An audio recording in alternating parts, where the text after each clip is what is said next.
అధిక వడ్డీ ఆశ చూపి కోట్లాది రూపాయలు డిపాజిట్ల రూపంలో వసూలు చేసి చివరకు బోర్డు తిప్పేసిన ఘటన విశాఖలో వెలుగు చూసింది.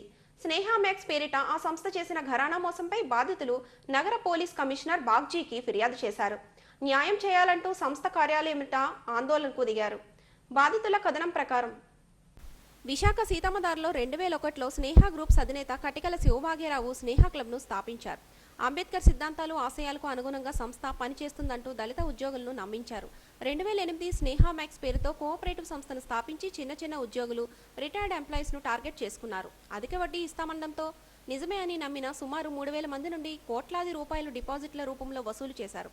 కొన్నేళ్లు సంస్థను బాగానే నడిపించారు. అయితే ఏడాదిన్నరగా వడ్డీ చెల్లించకపోవడంతో డిపాజిట్దారులు సంస్థ నిర్వాహకులను పలుమార్లు నిలదీశారు. వారి నుండి సరైన సమాధానం రాకపోవడంతో బాధితుల్లో 166 మంది రిటైర్ ఉద్యోగులు సంఘం ఏర్పడి నెలల తరబడి సంస్థ కార్యాలయం చుట్టూ తిరుగుతున్నా పట్టించుకోలేదు. చివరకు సంస్థను మూసేయడంతో బాధితులంతా సీతమ్మదారిలోని సంస్థ కార్యాలయం ఎదుట నిరసన చేపట్టారు. తమకు న్యాయం చేయాలంటూ నినాదాలు చేశారు. డబ్బులు వసూలు చేయాలి, బినామీదారుల నుంచి డబ్బులు వసూలు చేయాలి.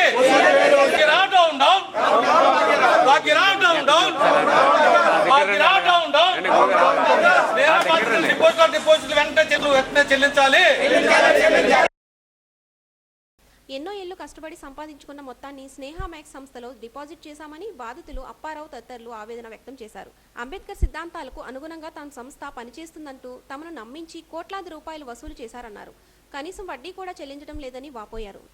దీనిపై నగర పోలీస్ కమిషనర్ శంఖపత్ర బాగ్జీకి ఫిర్యాదు చేస్తే ఆయన ఆదేశాల మేరకు పోలీసులు కేసును నమోదు చేస్తారన్నారు. నా పేరు అప్పారా బోని, స్టేట్ బ్యాంక్లో రిటైర్ అయ్యాను. వైజాగ్లో కాపురం ఉంటున్నాను. ఈరోజు ఇక్కడ ఈ సమావేశం అవడానికి కారణం ఏంటంటే మాలాంటి రిటైర్ అయిన ఉద్యోగస్తులందరూ కలిపి ఈ స్నేహ మ్యాక్స్ సంస్థలో 2008 నుంచి డిపాజిట్లు వేయడం మొదలుపెట్టారు. ఎక్కువ వడ్డీ వస్తుందని ఆశతో, తర్వాత అంబేద్కర్ తాలూకు ఐడియాలజీ, పుస్తకం లేకుండా చదవకూడదు, పే బ్యాక్ టు సొసైటీ అనే నినాదంతో మమ్మల్ని అందరినీ ఆకర్షించి, ఎస్సీ ఎస్టీ ఉద్యోగులందరినీ ఆకర్షించి ఈ సంస్థలో డబ్బులు పెట్టించారు 2008 నుంచి.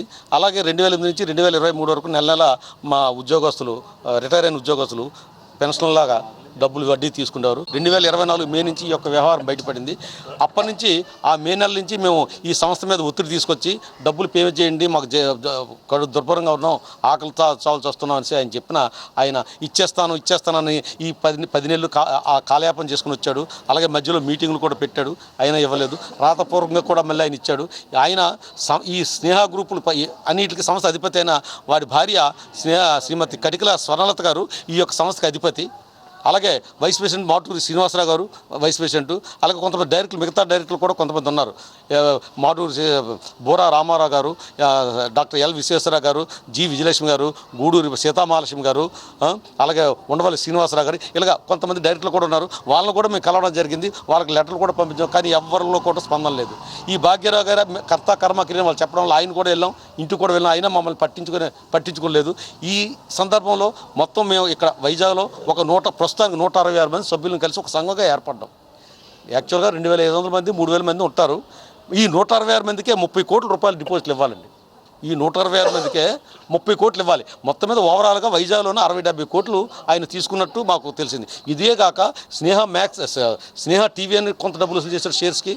అలాగే జై బీ భూమ్ అనే ఆ టీవీ మీద కూడా కొన్ని షేర్లు వసూలు చేస్తారు. అలాగే స్నేహ హౌసింగ్ అని కొంతమంది దగ్గర సైట్లు ఇస్తానని చెప్పేసి ఆ డబ్బులు కూడా వసూలు చేశాడు. ఈ డబ్బు అంతా ఏమైంది ఎవరికి తెలియదండి. ఎన్నోసార్లు అడిగాం.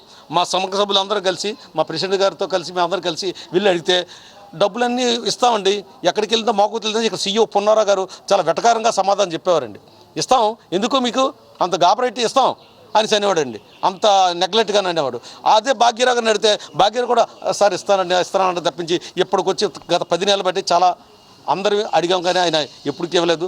దగ్గర విశాఖపట్నంలో కనీసం 30 కోట్లు మా 166 సభ్యులకి 30 కోట్లు ఇవ్వాలండి. ఇంకా మరొక 30-40 కోట్లు సభ్యులు ఉన్నారు. అంటే మేము ఈ 166 మందికి న్యాయం చేయడం, మిగతా వాళ్ళతో ఏం చేస్తాం ఉద్దేశంతో అక్కడితో ఆగా, అంతే తప్ప అంత ఇంకే కాదు. సో మీడియా మిత్రులందరికీ మా యొక్క విన్నపం ఏంటంటే మీరందరూ కలిసి ఈ యొక్క ఇష్యూని హైలైట్ చేసి, ఆయన ప్రస్తుతం హైదరాబాద్లో ఉన్నాడండి. హైదరాబాద్ బంజారాస్ రోడ్ నెంబర్ 14లో ఉన్నాడండి. ఆశా హాస్పిటల్లో ఉన్నాడండి. ఆయన అక్కడ కూడా వెళ్ళడం జరిగింది డబ్బులు ఏమనిసి. అయినా మమ్మల్ని పట్టించుకున్నది లేదు. వాళ్ళ భార్య కటికల స్వర్ణలత గారు అయితే తలుపు కూడా తీయలేదండి. ఈ విధమైన అవమానాలు భరించి కూడా సామరస్యంగా పరిష్కరిద్దామనేసి ఇన్నాళ్ళు మేము కాసాము. అయినా మరి మా ఓపిక నశించింది. సిపి గారితో చెప్పుకున్నాం, ఆయన మా దయ నుంచి పోలీస్ డిపార్ట్మెంట్ చాలా సహకరించారండి. ప్రస్తుతానికి 166/2025 కింద ఎఫ్ఐఆర్ మన దువ్వాడ పోలీస్ స్టేషన్లో నమోదైందండి. వాళ్ళు పోలీసులందరికీ మా యొక్క ధన్యవాదాలు, మా సంఘం తరపున అందరితో ధన్యవాదాలు తెలుపు. మనిషి అది ఒక మనిషి తప్పు చేయడంలోన మన మనిషి తాలూకు ఆశే తప్పులు చేస్తుంది.